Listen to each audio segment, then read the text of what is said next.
Mari kita sama-sama masuk ke dalam doa. Tuhan yang kami sembah,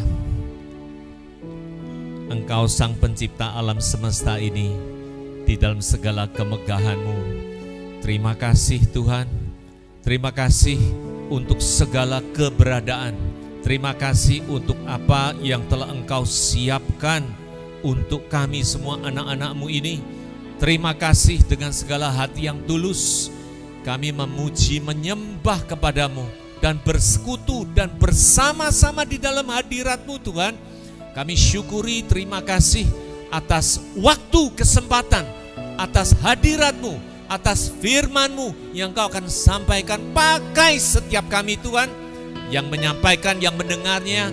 Terima kasih air mengalir kehidupan ini yang tak henti-hentinya, akan mengalirkan segala kehidupan yang luar biasa. Kami syukuri, terima kasih atas segala kesempatan. Sekali lagi, biarlah kami senantiasa ada di bawah naungan-Mu. Di dalam nama Tuhan Yesus Kristus kami bersyukur, kami berdoa. Haleluya. Semua katakan amin, amin. Silakan duduk. Puji Tuhan, teman-teman semua di Kelapa Gading. Udah lama nggak ketemu. Tadi Pak Philip bilang ini yang pertama kali onsite katanya setelah pandemik. Puji Tuhan. Puji Tuhan, walaupun prokes tetap kita jaga ya. Tetapi saya percaya itulah pelajaran yang tak terhingga 2 tahun dikerangkengin, istilahnya gitulah. Tidak boleh keluar, seru merenungkan diri. Nah, momen-momen itulah kita belajar apa yang rencana Tuhan dan rancangan yang terbaik bagi kita. Puji Tuhan, amin. Baik teman-teman,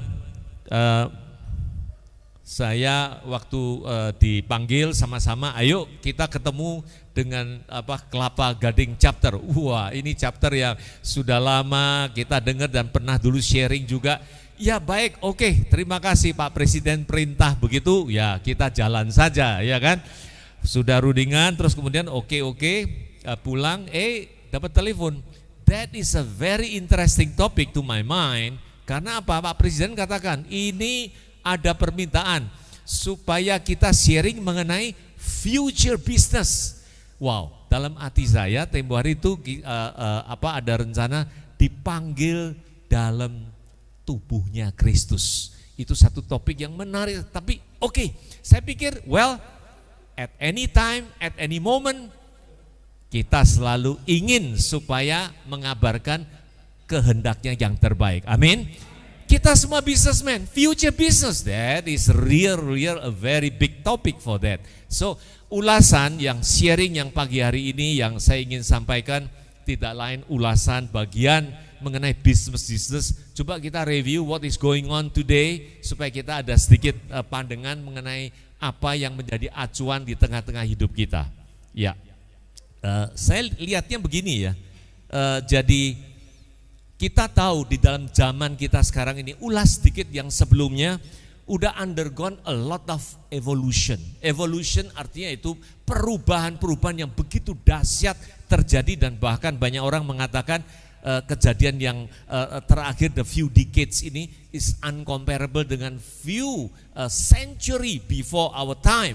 Ini adalah dinamika dalam kehidupan sekarang yang sedang terjadi. Kita tahu yaitu di dalam evolution dari primitif yang agriculture, kita tahu awalnya itu, terus steam invention, kita mulai digerakkan ke dalam engine semua ini mass production, and then masuk ke era elektrik, and then elektronik yang membuat semuanya itu hanya touch and then remote, dan semuanya itu menjadi hidup ini, segala proses ini akan jauh lebih mudah.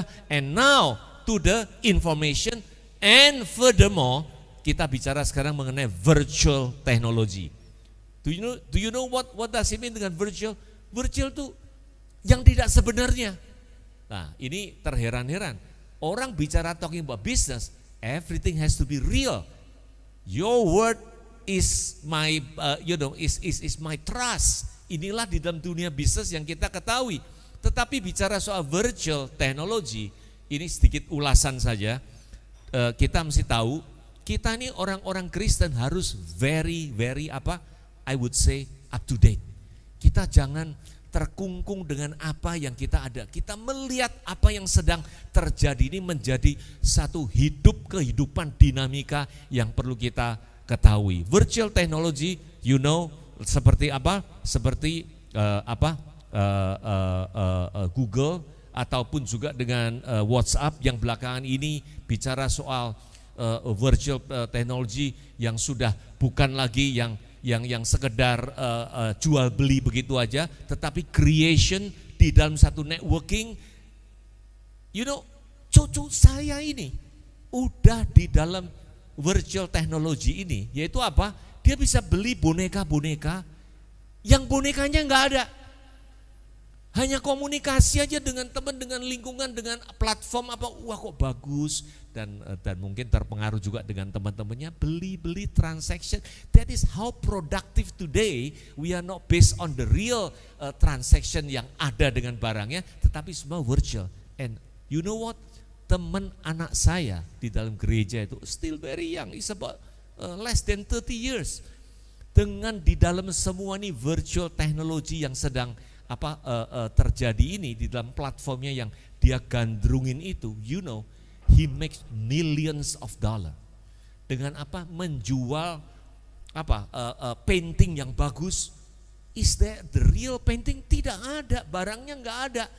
Dan pun juga bahkan dengarnya sekarang ini di dalam dunia internasional itu gedung-gedung sudah diperjualbelikan. Padahal itu bukan miliknya dia, tetapi karena dia offering begini-begini, desain detail, ada sertifikatnya segala macam, and that is where blockchain technology play a very very important role supaya dunia maya yang kita katakan ini virtual ini sekarang bisa terjadi. Nah, ini semua adalah hal-hal yang kita liatin. Coba kita lihat lingkungan kita. Kita in the world di mana sekarang nih kita uplifting di dalam kitabnya Human Life. Punya life standard kita ini meningkat. Gini, kalau saya katakan banyak orang bilang, wah hidup ini menyeramkan, betul. Tetapi overall parameter di dalam kehidupan manusia di dunia ini itu mengalami a lot of improvement. Bill Gates di dalam foundation dia itu produce a lot of report. Kalau kita baca, better aging. Secara average, umur manusia ini bertambah terus. Ini menandakan karena apa? Living standardnya ini berubah.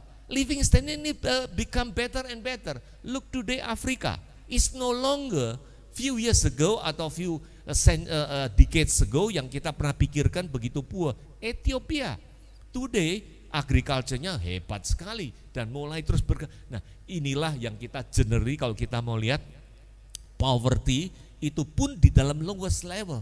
Karena apa? Ini semua invention ini semua yang terjadi. Look today Bangladesh, ya kan, Pakistan. Itu those are the good country yang mana ya karena cheap labor and then a lot of industry going on, ekonomi. Inilah pemutaran-pemutaran yang sedang terjadi di tengah-tengah dunia kita. Vast abundant financial capital dan dia punya reformation sejak the World War number 2. Jadi dunia pikirkan, sekarang jangan kira dana itu enggak ada. Dana itu melimpah luar biasa adanya. Hanya tinggal sekarang justru yang punya dana ini seringkali malah lebih ketir-ketir bagaimana untuk menyalurkan yang tepatnya, yang baiknya. Kemana arahnya? Ini tuh semua karena apa? Sejak perang dunia kedua, yang negara maju itu sudah masuk ke dalam era pendamaiannya itu productivity naik, terus semua martial law-nya Amerika itu revive ekonomi Europe, Jepang dan semuanya itu mulai bangkit, dan ini semua productivity-nya naik terus, membikin apa? Kekayaan tuh tertimbun terus dan sebagainya. Kalau dulu pun mencetak uang itu berdasarkan gold, but then karena dengan Wood punya conference kalau nggak salah tahun 1970 sekian itu no longer harus based on gold. So American is just keep printing money and make it overall to capital tuh luar biasa, dan benar-benar ini menjadi satu hal-hal yang perlu kita ketahui. Nah, kalau kita mau melihat ke depan bisnis sih kira-kira apa? Coba I try to give a sort of picture, mungkin ya kita perlu renungkan bersama, yaitu at least at the current yang mid range nanti ke 20-30 tahun ke depan, kayak apa bisnis ini, how it will goes to the as a business trend itu. Most common di dalam business area itu kalau bisa kita classify, kita bisa classify ke dalam 3 grup dalam hal ini, ya kan.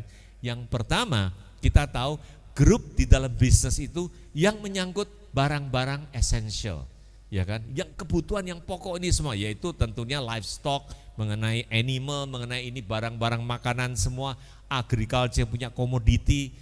Look, sekarang ini dengan peperangan Ukraine, what is going on?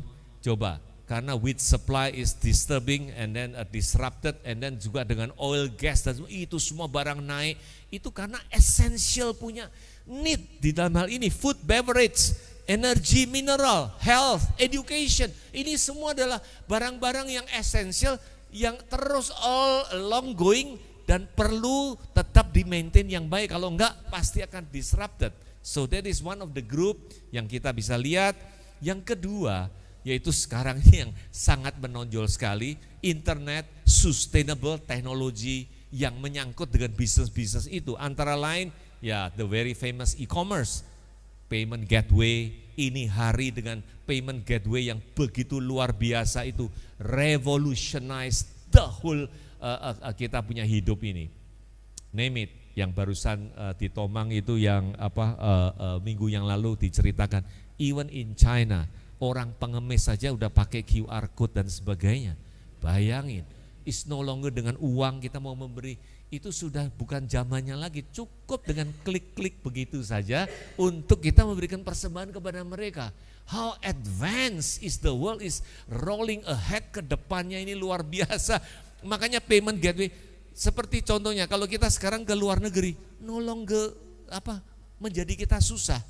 This time I just back from Singapore, and that is where kita bisa rasakan mau kemana ya tinggal grabs, klik-klik-klik datang. Wah, udah tahu 2-3 menit mau datang kita, so convenient. Ini semua adalah karena information technology ini yang terjadi. Tetapi on the other hand, saya sendiri itu perlu terus updated. Untungnya saya dengan anak saya yang bisa klik-klik begini. Kalau saya mau ini itu pun juga dengan gaptek begitu loh. Nah, that is the problem. Makanya kita ini perlu always updated supaya kita itu benar-benar bisa ini terus. Crypto, ya kan, kita tahu, and now what is going on? Kita tahu kripto ini, waduh, Bitcoin and all this 30,000 drop dari dulu 70-80,000.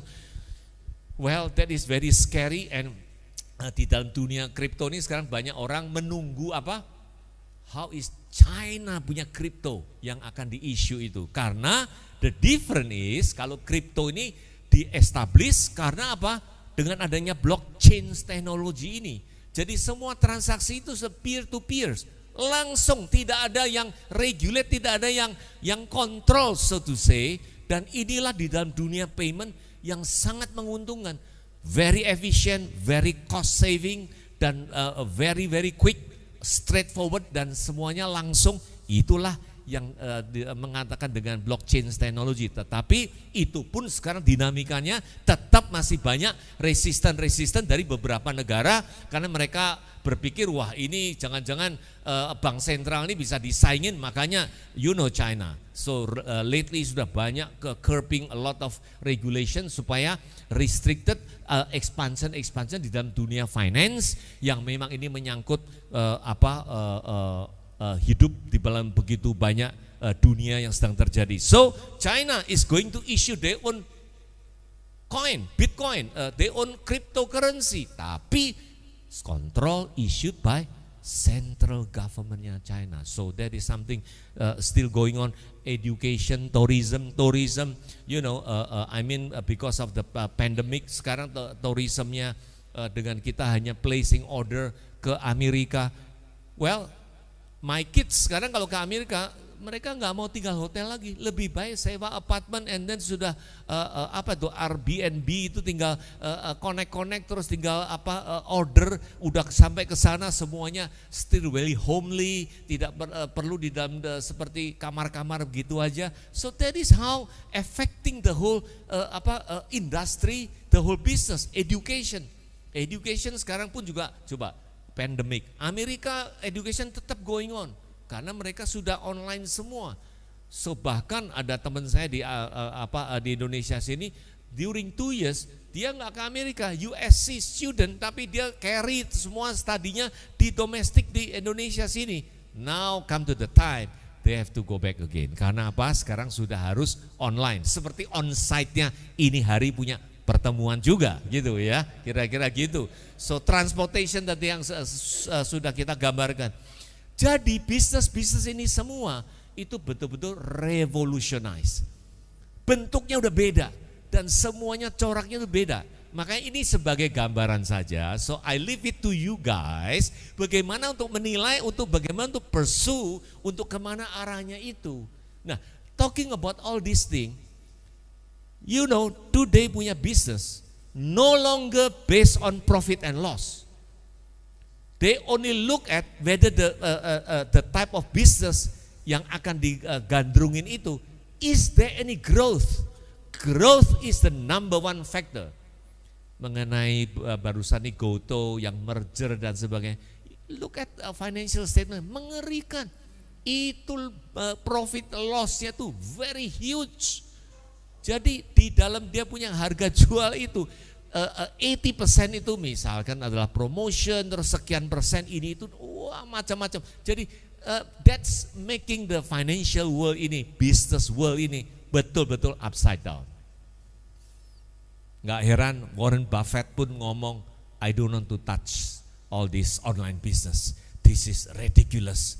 Nggak ada barangnya, tapi bisa begini begitu dan semua. Ya ini adalah yang apa, yang konvensional, yang apa, yang konservatif punya businessman punya view. So that is what is going on. And another one yang very interesting itu adalah green technology. That is where ini hari sangat digandrungin.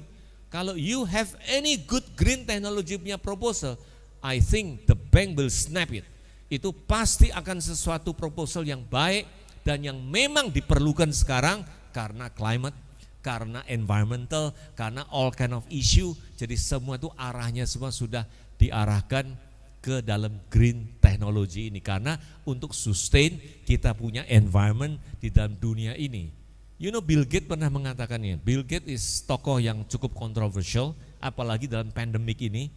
A lot of people suspect dia inilah yang motornya dari segala gerakan-gerakan apa ini, virus-virus ini yang terjadi di dunia. But we will never know what is the reality behind this. Tapi dia punya ngomongan itu betul-betul terjadi. So that's how people suspect he is the one behind what is going on with the pandemic today in the world ini. On the other side, dia sudah melontarkan satu statement lagi. Well, watch out.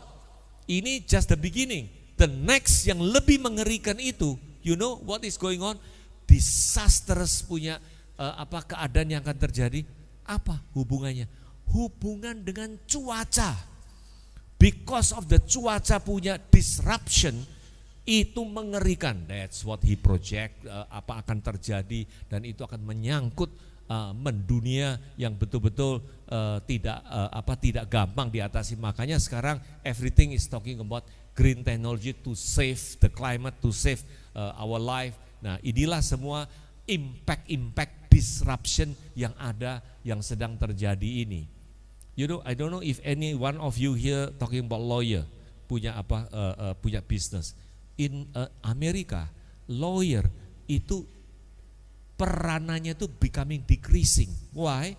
Karena IBM tuh keluarin satu platform mengenai law, based on the law.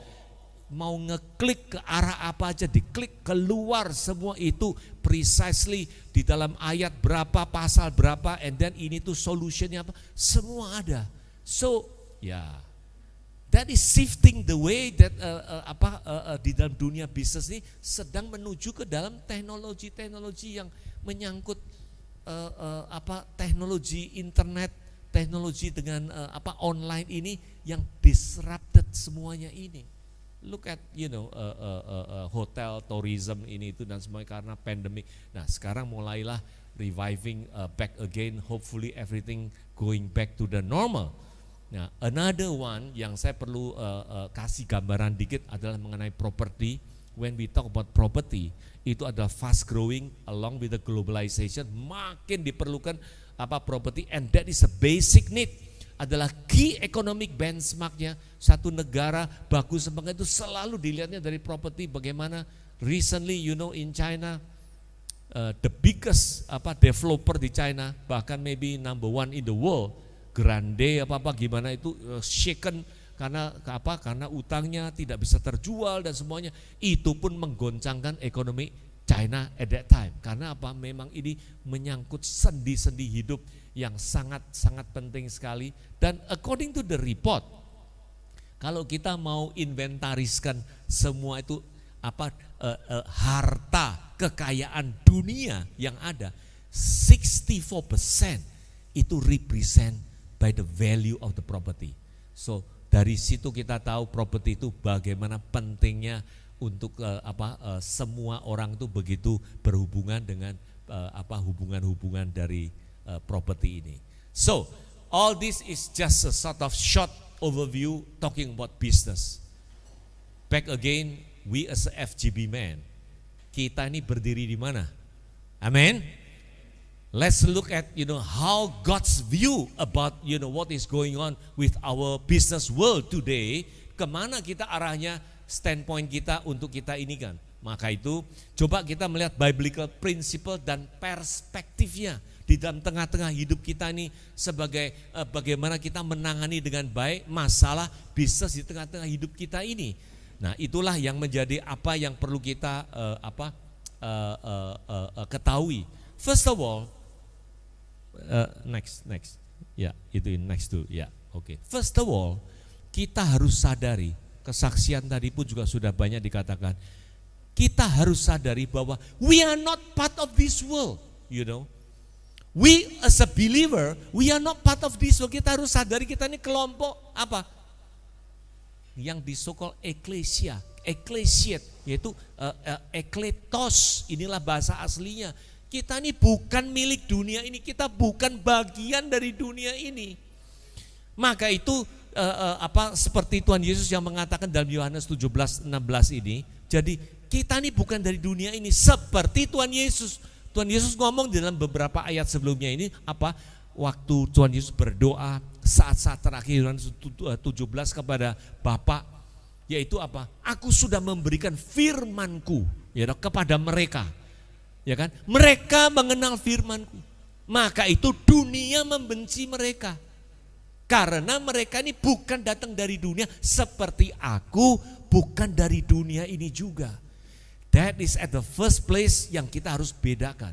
Karena kita ini sudah dipisahkan, kita ini sudah menjadi kelompok yang tersendiri. Nah, sekarang pertanyaannya adalah kalau kita sudah begitu, apa sih gandrungannya, apa sih pegangannya, bagaimana kita punya pandangan tadi. That's what our President Pak Beni barusan ngomong.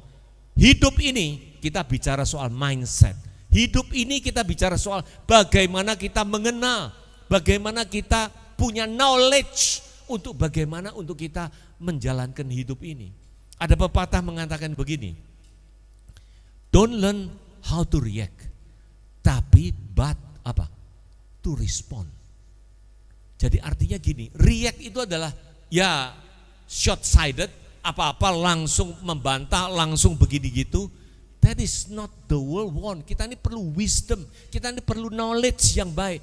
How to respond itu berarti kita renungkan dulu, kita berpikirkan yang baik, barulah kita tanggapan, barulah kita tindakan dan sebagainya. That is how we should put our side on a proper spot untuk respond, react, bukan reaktif yang akhirnya kalau kita lihat sekarang medsos begitu banyak masalah kadrun itu tidak lain, semua reaktif semua orangnya. Nah, itulah hal-hal yang perlu kita ketahui. Nah, dalam hal ini maka itu dikatakan kerajaanku ini bukan dari dunia ini loh. So we have to put our perspective right according to the Bible. Jangan punya pikiran gini, one day Tuhan Yesus akan menjadi raja. No, He is the King. He has been as a king since kapan? Setelah dia conquer the world. Dengan apa? Dengan kematian dan kebangkitannya itu. Therefore kita diajak untuk mengerti pemahamannya ini, bahwa we are not part of this world.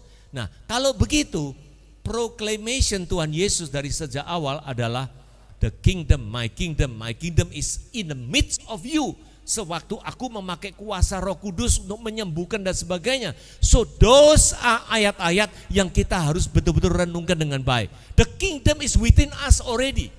He is inside us. Dia punya kingdom itu adalah hadir di tengah-tengah kita. And sekarang pertanyaannya adalah, what is the kingdom? Yang dibicarakan kingdomnya dia ini bagaimana? Apakah kingdom yang seperti kita pikirkan dengan pemerintahan sini, ada istana, ada ini itu, ada rule regulation? No, coba kita lihat, yaitu kerajaanmu itu bukan dari dulu. Itu yang coba kita naikkan dikit, bisa nggak Heri? Itu bukan soal makanan atau minuman.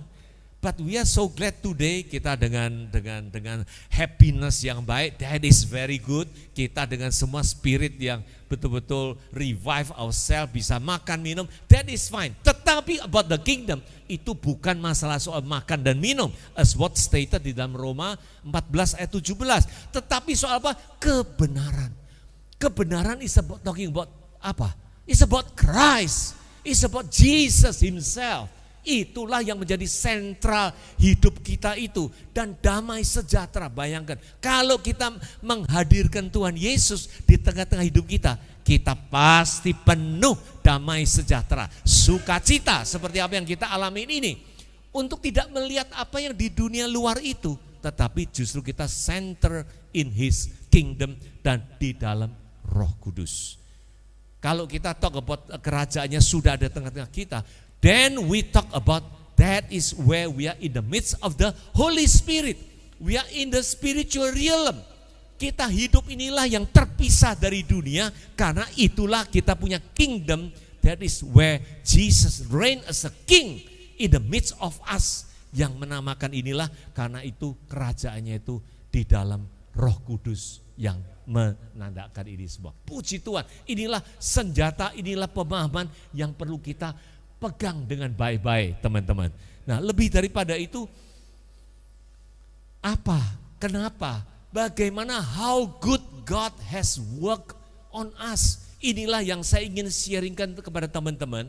Bukan soal kita hanya bergumul problem-problem kita.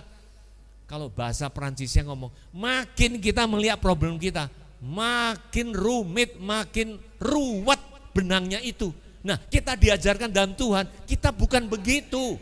We are not part of this kind of problematic issue. He is God, that is a good God, dan Tuhan yang sudah melakukan jauh melampaui apa yang sudah kita pikirkan itu.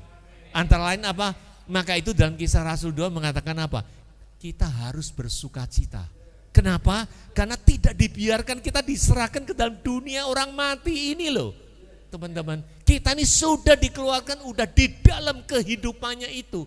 Kita udah memperoleh privilege untuk memperoleh hidup kekekalannya itu.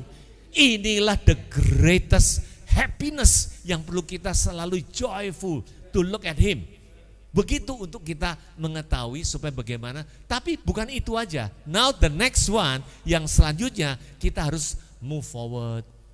Kita harus belajar, kita harus terus bertumbuh, karena di dalam Ibrani, as you know, kita ini nggak cukup dengan hanya selalu yes we believe in Christ, itu sukacita. Kita harus perlu makanan yang keras, bukan hanya minuman susu melulu saja seperti anak-anak. Itu Ibrani, saya tidak highlight, tetapi everyone knows about that. But kita harus perlu bertumbuh makanan yang keras. 1 Korintus 10 ayat 1 mengatakan apa?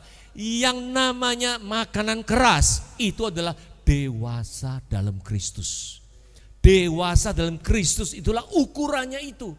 Ukuran yang benar-benar kita perlu untuk bertumbuh segala hal menuju kepada apa yang kita punya. Benar-benar kita punya raja yang di tengah-tengah hidup kita ini. Nah, kalau kita udah tahu, kita bersuka cita, kita udah, lalu bagaimana menghadapi dunia ini? Seperti kita udah tahu the very famous ayat di sini, bagaimana bisa memenangkan dunia ini? Tidak lain, 1 Yohanes 5 mengatakan, iman itulah yang kita pegang, yang kita bisa memenangkan dunia ini. Puji Tuhan, puji Tuhan. Very interesting. Sekarang kita akan menginjak membicarakan soal iman. Apa itu iman? Apakah seperti apa yang pemahaman kita yang lalu? Coba kita cermati lebih lanjut, teman-teman. Tuhan Yesus menyembuhkan banyak orang. Karena itu adalah di dalam pelayanan dia pada awal-awalnya. Untuk membuktikan dia ini Tuhan, dia ini Allah, dia ini datang dari Bapa. Itu enggak mudah loh. Saya enggak tahu apakah teman-teman ini sudah pernah imagine, tahu-tahu di tengah orang bangsa Yahudi yang penuh dengan segala hukum Taurat yang begitu kuat, tahu-tahu keluar dengan anak bayi di palungan ini itu mengklaim sebagai Raja Tuhan. Wah, bikin semua upside down. Nah, itulah dia menunjukkan dengan kuasanya untuk menyembuhkan itu. Tapi perhatikan, setiap kali sewaktu melakukan penyembuhan itu, tidak lain dia katakan, imanmulah telah menyelamatkan engkau. Pergilah untuk menjadi sembuh. Jadi keselamatan ini menjadi desire, yaitu keinginan Tuhan at the first place. Supaya orang percaya bahwa dia inilah Tuhan. Untuk melakukan mujizat-mujizat itu menunjukkan kuasa, keberadaan, dan asal-usul dialah sebagai kedudukan sebagai Tuhan itu yang diproklamasikan di tengah-tengah mereka itu. Maka itu kita harus tahu yang namanya iman itu apa. Iman itu adalah Ibrani 11 ayat 1, yaitu segala dasar pengharapan. Pertanyaan sekarang, kalau kita ini memegang segala dasar pengharapan kita ini, apa sih? Siapa sih? Tidak ada lain adalah Yesus Kristus itu. Itulah dari semua iman itu kita hanya tertuju pada Kristus. Kemudian next adalah dikatakan bukti dari segala sesuatu yang apa? Yang tidak dilihat loh. Kita mengajak, Tuhan Yesus mengajak kita masuk ke dalam iman yang memenangkan dunia ini, tetapi di dalam dunia yang tidak kelihatan. Ini agak kontradik enggak teman-teman? Betul, memang. Jadi Tuhan Yesus itu ingin mengajak kita melihat dunia yang tidak terlihat. Artinya apa?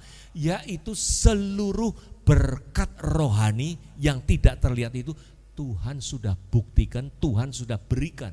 Efesus 1 ayat 3 mengatakan gini, segala berkat rohani itu sudah diberikan untuk kita semua. Puji Tuhan teman-teman. Peganglah ini baik-baik. Menjadi berkat rohani kita ini apa? Keselamatan sudah kita diberikan. Apa? Pemulihan sudah diberikan. Kita udah ditarik dari yang dunia gelap masuk ke dalam dunia yang terang. Kita sudah dibangkitkan memperoleh hidup kembali. Itu semua sudah Tuhan berikan. Camkan ini baik-baik supaya problem ataupun masalah apa yang ada di dunia, sewaktu kita renungkan, centralize our mind towards Jesus Christ, that makes us very different. Karena kita memiliki Tuhan yang sungguh ajaib, yang sungguh luar biasa, yang barang-barang yang kekal ini yang sudah Dia siapkan untuk kita. Maka itu 2 Korintus mengatakan apa? We live by faith, not by sight. Kita hidup ini dengan percaya, bukan yang kita lihat ini, bukan. Seperti tadi dikatakan financial blessing, that is the lowest part. Yes, that is in fact is true. Kita ini melihatnya adalah dunia yang spektrumnya jauh lebih lengkap lagi, lebih jauh lagi kekekalan itu. Kita tidak memperhatikan yang kelihatan, tetapi kita memperhatikan yang tidak kelihatan. Oleh karena itulah yang kekekalan yang sudah Tuhan berikan kepada kita. Tetapi apakah terus Tuhan tidak memikirkan dunia kita yang masih kita hidup dalam daging ini? Nah, inilah yang perlu kita renungkan dengan baik.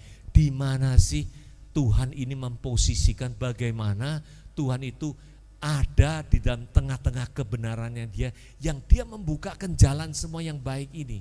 But one thing we have to know, everything we read itu scripture point to me. Itu semua skripsi yang ditulis itu semua menuju kepada Kristus loh. Itu perkataan Tuhan Yesus sendiri. Makanya kita jangan terlengahkan ke gini, misalkan tokoh Daud. Okay, it's good, we have to learn about him. But behind him, who is the real him, is Christ. Ishak, siapa Ishak itu? Wah begini gitu. Dan tetapi padahal dia ini adalah yang diberikan persembahan korban. Itu tidak ada gambaran Kristus, yang memang Kristus sudah akan itu. Yusuf sebagai perdana, menteri ini itu, dan dia akhirnya diserai. Itulah gambaran-gambaran Kristus yang perlu kita kenal, yang wujudnya semua adalah di dalam Kristus. Galatia itu mengatakan demikian. Segala hal itulah gambaran, tetapi wujudnya itu semua adalah Kristus itu. Makanya everything that point di dalam scripture itu tidak lain adalah Kristus. Maka itu teman-teman, pegang baik-baik. Memenangkan dunia ini dengan iman, we have to understand that is talking about Christ. Who is Christ? What is Christ? Tidak lain adalah kita ini memiliki richest understanding of the knowledge about mystery of God, yaitu Christ. Kita jangan divert ke ini ada Allah, ada apa. Semuanya itu adalah Kristus. Misterinya ini adalah Kristus. Makanya di balik Kristus inilah hidden all the treasure of wisdom and knowledge. Kalau kita tahu sumbernya wisdom and knowledge is about Christ, kita punya dunia bisnis. We need a lot of wisdom. We need a lot of knowledge yang baik. Puji Tuhan. Saya ingin mengajak teman-teman begini.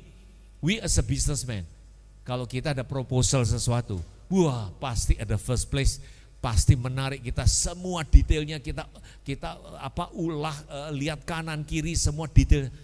But what about the scripture? Scripture is more important than something like this. Maka itu kita perlu supaya menempatkan diri kita untuk terus bertumbuh di dalam knowledge, di dalam wisdom, which is about Christ. Dan saya yakin, terlalu yakin percaya, sewaktu kita memiliki wisdom knowledge mengenai Christ itu, He is the one bring us to the fullness of Him. Di dalam apa? Di dalam iman itu yang memenangkan dunia itu. Maka itu tidak lain dikatakan di sini, Tuhan itulah yang memberikan hikmat, pengetahuan dan kepandaian. Jangan melihat orang dunia luar tuh wah hebat-hebat gini.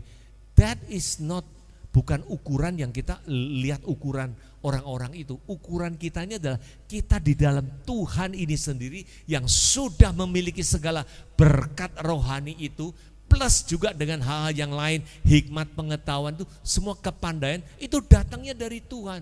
When we are close to Him, kita akan memperoleh hikmat.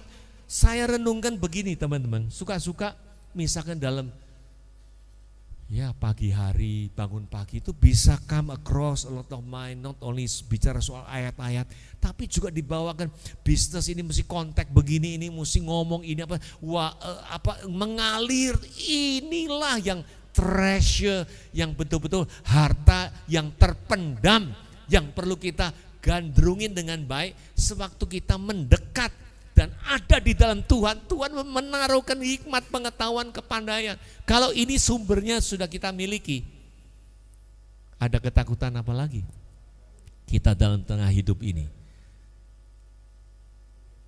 Pikirkan baik-baik teman-teman. Biarlah kita konsentrate betul-betul ada di dalam ini. Karena Amsal yang mengatakan, dan bahkan sediakan pertolongan bagi orang yang betul-betul jujur, honest di dalam keberadaan ini semua, in front of God, in front of our community, in front of our friends.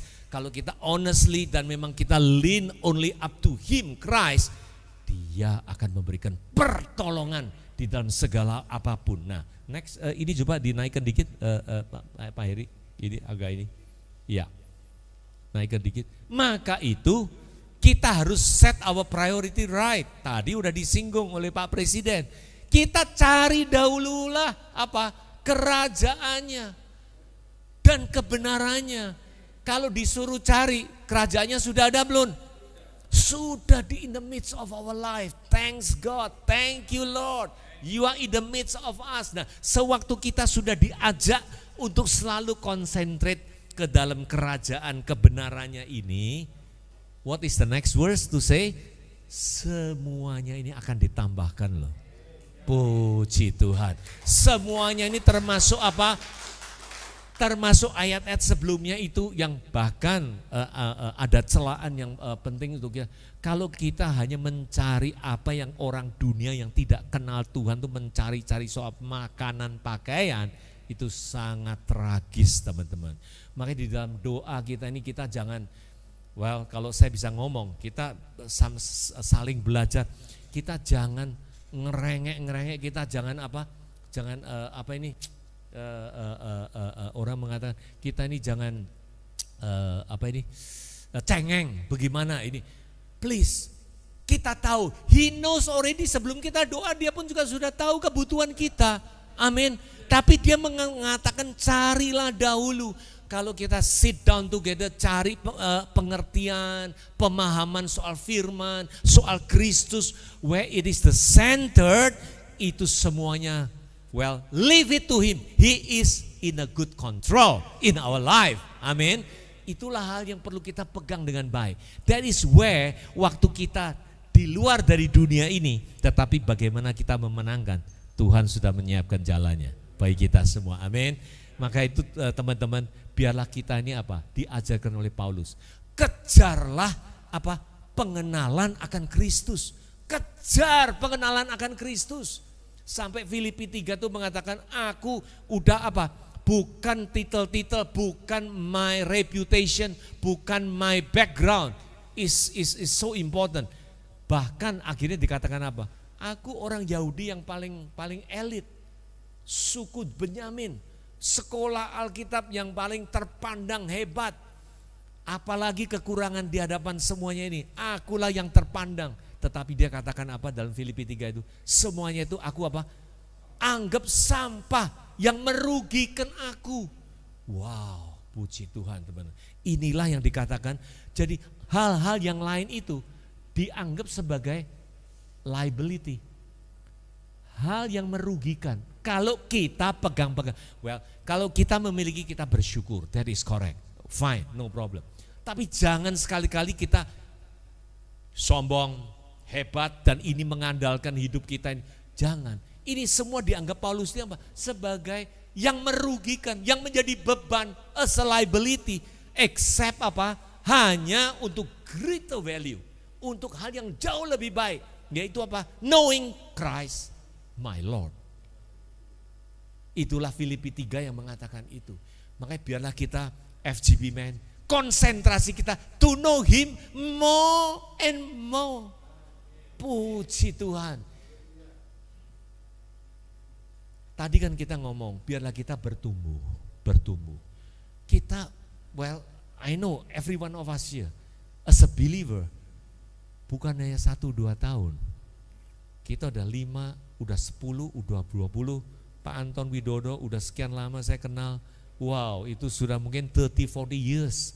So that is where kita ini perlu menginjak pertumbuhan kemana? Ya ke arahnya sini, ini yang dimintakan oleh Tuhan. Biarlah, makanya Tuhan mengatakan benih yang aku taburkan itu. Matius 13 mengatakan itu.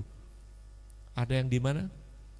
Pinggir jalan, di atas batu-batuan, di atas semak duri, tetapi hanyalah di dalam orang yang membuka hatinya, yaitu tanah yang subur. Waktu benih firman itu ditaburkan, kita mulai dikatakan nextnya itu, waktu kita mendengar firman, kita sharing atau kita baca, kita mulai mengerti, understand. Makanya tadi itu dikatakan understanding kalau kita understand firman, itu kita berbuah melimpah-limpah. Berbuah melimpah itu know Him more and more. It's not about me, it's not about whoever name, whoever institution, organize, but it's talking about how much we know about Him. Makanya dia katakan, di dalam aku engkau baru bisa berbuah. Kalau tidak berbuah, we know everyone, Yohanes 15 mengatakan, akan dipotong, akan dibakar, dibuang. We have to bear His fruits. Fruitnya itu bukan kita, karena Dia. Yang buahnya itu adalah firman yang ditaburkan itu yang berbuah. Berbuah artinya Kita mengerti lebih, kita mengerti lebih. Itulah that is very at the very first place yang tadi Pak Presiden katakan, yang berkenan di tengah-tengah hati Tuhan. Bukan kita punya man-made, punya achievement ini tuh. No, it's not about that. But it's really talking about how we understand about His word dan lain-lainnya itu. Nah, maka itu teman-teman, coba saya ingin mengajak satu hal yang penting sekali yang perlu kita renungan. Mungkin bisa turunkan dikit, Heri, ya, supaya ini, ya, yang ini. No, yang tadi, yes, ini. No, next lagi, next. Ya, baik. You know what Jesus did? Ini very sangat menggugah kita semua. Waktu Tuhan Yesus diajak dengan ayah ibunya itu mengikuti ritual. Itu zamannya hukum Taurat. Tuhan Yesus belum menyelesaikan semua, masih under the law. Ritual untuk pergi ke bait suci, yaitu Paskah udah terjadi, udah gitu rame banyak orang ya. Ini kira-kira ilusi saya lah. Tapi kalau kita melihat ayat-ayat sebelumnya itu memang kejadian gitu. Habis itu mereka Yusuf dan Maria pulang-pulang baru sadar, di mana anak saya? Dicari-cari, you know how long? 3 days dicari-cari. Akhirnya baru ketemu Tuhan Yesus tuh nongkrong di dalam bait suci itu di situ. We know all the story about it. Tapi ini jawaban Tuhan Yesus. Ini adalah firman Tuhan Yesus yang secara langsung yang dia firmankan, katakan pertama kali at the very youngest age, yaitu umur 12 yang tercatat di dalam Alkitab. Dia katakan apa? I must, gini, kalian kenapa cari aku? Enggak usah repot-repot cari aku. I must be about my Father's business. Itulah jawaban yang selalu mencengangkan. Artinya apa? Saya ini harus ada di dalam kesibukan untuk Bapakku ini. Di mana? Di dalam bait suci. Apa yang terjadi? New King James katakan, this is my Father's business. Tetapi New English Translation mengatakan, it's about apa? In my Father's house. Nah, dua interpretasi ini perlu kita ketahui. Nah, inilah hal-hal yang perlu kita ketahui, teman-teman. Very exciting. Kenapa dikatakan? Yaitu kalau bicara soal Father's business, business is what? Business is activity. Business itu kesibukan. Business itu adalah korelasi satu dengan yang lain, organize ini, organize itu, dan lain-lain. That is business. Nah, kesibukan apa sih Tuhan Yesus waktu itu? Kalau kita membaca ayat-ayat sebelumnya, yaitu banyak pertanyaan jawaban yang Tuhan Yesus selama 3 days 3 night itu di dalam bait suci untuk berhubungan dengan orang-orang yang ada di dalam bait suci itu. Di sini dikatakan apa? Dengan sangat cerdas menjawab pertanyaan-pertanyaan di dalam bait Allah itu. That's what we should do. That is my Father's business. At the first place adalah kita ini sering harus sharing. Kita bukan hanya sekedar hura-hura ini itu, bukan, tapi kita deeper and deeper to know Him more and more about His word at the first place. That is the true my Father's business yang dilakukan oleh Tuhan Yesus itu. Another interpretation kalau kita mengatakan my Father's house, what is my Father's house mean? Banyak orang menghubungkan kalau my Father's house, apalagi Yohanes 14. Itu selalu dihubungkan kepada apa? Jangan khawatir teman-teman, ya kan Tuhan Yesus ngomong gini, aku akan menyiapkan tempat. Di dalam rumah Bapakku banyak tempat. Bahkan Inggrisnya dikatakan mansion loh. Mansion itu gak main-main. Mansion is not just a simple apartment, a small one room. No, mansion means lengkap dengan segala kelengkapan, garden, swimming pool, whatever, ya, ada semua di situ. That's what we can imagine, gitu kan. Tetapi yang dikatakan di dalam itu tuh that we need to come to the right understanding. Konteks dalam dia menyiapkan tempat itu is really at the end is not about the tempat. The English word is lebih tepat. I will pick you up to myself. Itu artinya apa? Aku akan mengambil engkau ke dalam diriku sendiri. Nah, inilah pemahaman, bukan sesuatu tempat, bukan suatu proyek mungkin yang belum jadi, nanti kapan baru jadi, baru akan menjemput. Emangnya Tuhan tuh perlu proyek-proyek kayak begitu seperti manusia punya tangan membuat. No, everything is ready, everything is sudah siap. Di dalam siapa? Di dalam dirinya sendiri. Kita correlate dengan Yohanes 2 yang mengatakan gini, lihatlah bangunan tempel itu. Di dalam 3 hari aku akan robohkan, aku akan bangunkan kembali. Orang semua pada tercengang, terheran-heran. That is talking about my father house. Yohanes 2 itu di dalam konteks itu. So that is the real understanding. Artinya apa? 3 hari dibangkitkan. Akhirnya next verse-nya 21 dikatakan yang dimaksud adalah dengan apa? Tubuhnya sendiri. 3 days dia on the cross, sudah crucified, udah mati, 3 hari bangkit kembali. Itulah tubuhnya sendiri itu menjadi bait, menjadi rumah Bapa, menjadi bait sucinya itu yang setiap kita ini sekarang seperti tadi yang sempat dikatakan, kita ini semua adalah apa? Anggota-anggota tubuhnya itu. That is where about this. Yang dikatakan aku akan pergi apa? To prepare apa? To die, mati di atas kayu salib untuk jalan keselamatan ke dalam dirinya sendiri terbuka. Kita terampunin, kita memperoleh keselamatan. Itulah berkat-berkat semua yang Tuhan sudah selesaikan, yang sudah sediakan bagi setiap kita ini untuk ada di dalam Father House yang tidak lain adalah tubuhnya sendiri. Kita sudah menjadi anggotanya. How grateful we are. Kita ini bersyukur sekali oleh karena semuanya ini Tuhan sudah lakukan bagi kita semua. Maka itu teman-teman, biarlah kita memahami semuanya ini. Kalau tidak, coba mungkin tolong diturunkan dikit. You know what happened? Pemahaman genian ini adalah menjadi apa? Makanan rohani kita yang perlu kita jaga, yang perlu kita peliharakan. My people are destroyed. Dikatakan oleh Hosea 4 ayat 6. Umatku ini apa? Destroyed itu saya nggak tahu kata-kata apa yang bisa lebih jelek dari kalau Indonesia apa? Binasa, teman-teman. Karena apa?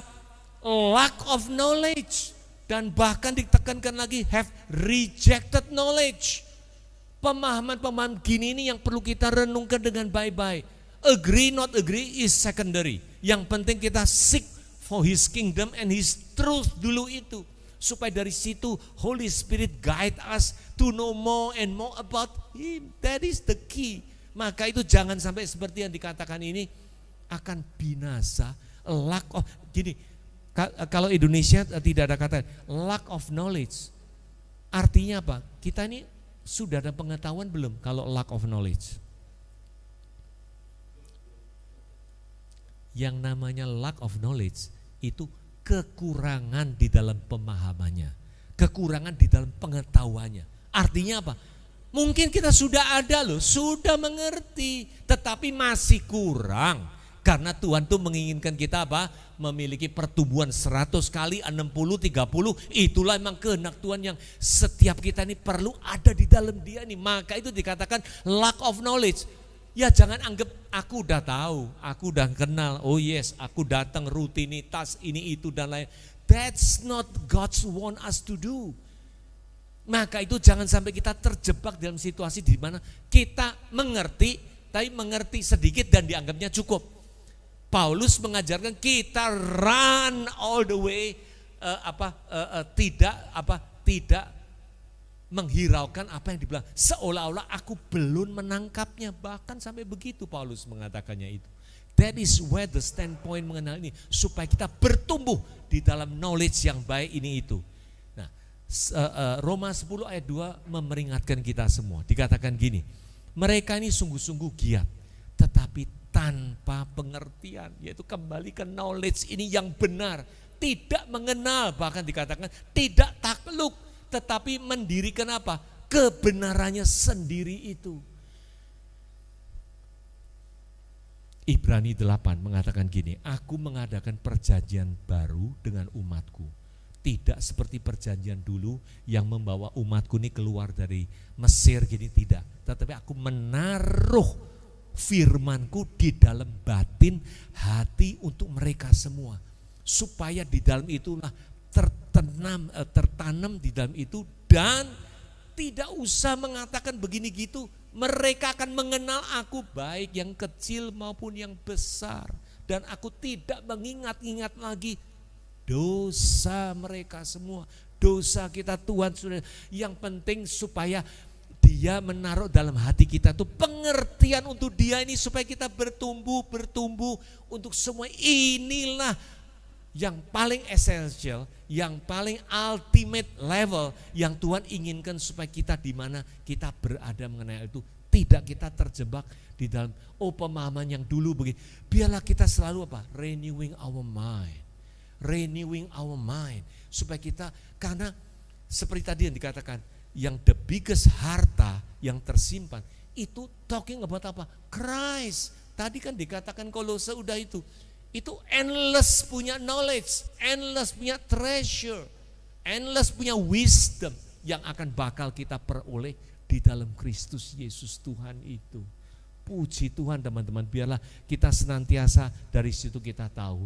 Maka itu tindakan kita setelah kita memahami ini semua, what is our action? Seperti yang dikatakan di Kolose 1. Kami ini bukan grupnya Paulus. Mungkin kita bisa ganti kita, ya, kita semua. Amin. Setuju? Kita yang ada di sini memberitakan rahasia yang tersembunyi abad-abad yang lalu, yang semuanya orang lagi digandrungin, lagi cari, menanti-nanti dan sebagainya. Itu rahasia tersembunyi sekarang sudah dinyatakan. What is that? Yaitu Christ is already in you, in me, in every one of us. Dia sudah hadir, dia sudah sepenuhnya ini sudah ada di tengah kita. Untuk apa? Supaya kita memimpin orang-orang ini kepada apa? Kesempurnaannya Dia, teman-teman. Puji Tuhan. Biarlah kita mengenal ini semua menjadi dorongan kita ini. Bukan kita sekedar hanya mengetahui, tetapi biarlah go deeper and deeper into His Word. So that we understand where our standpoint. Kita ingin mengajak orang di dalam kesempurnaannya, teman-teman. Dia sudah sempurna belum? Sudah. He has done everything for us. Karena itulah kita mengajak memimpin semuanya itu untuk ke sana. 2 Korintus give us a warning. Examine yourself. Biarlah periksa dirimu. Apakah Christ is already in you? Ini menjadi sangat dasar. Karena Dia punya karya sudah terpenuhi, sudah tergenapi semuanya, sudah komplit. Kalau tidak, dikatakan we are disqualified. We are disqualified. This is very crucial. Biarlah kita bertumbuh dengan baik. Kita mengenal, kita punya senjata yang sungguh luar biasa di menghadapi dunia yang ada kita ini.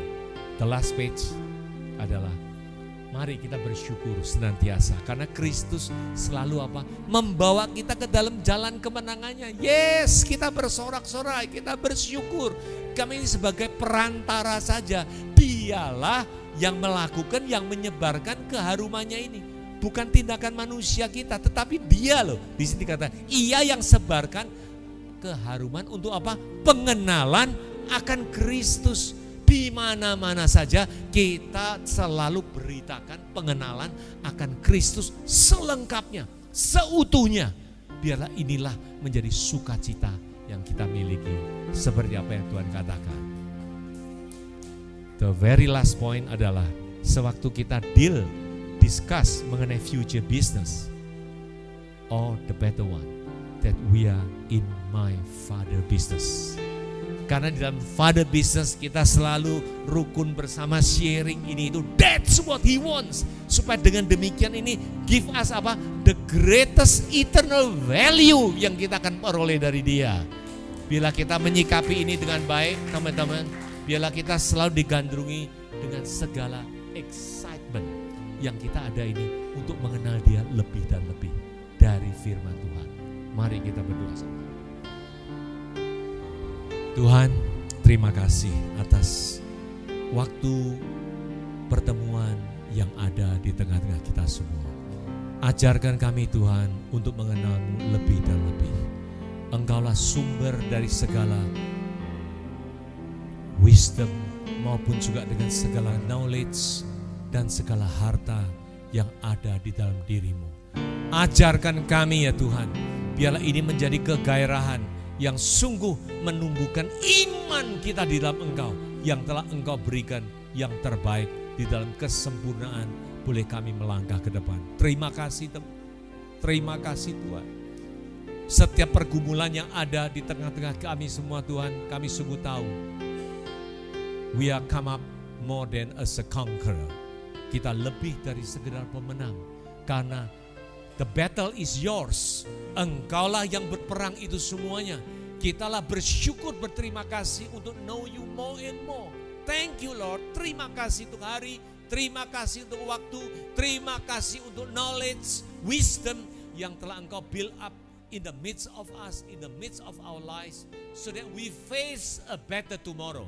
We praise you, we thank you. Terima kasih Tuhan, terima kasih di dalam kasih-Mu kami bersyukur. Haleluya. Amin.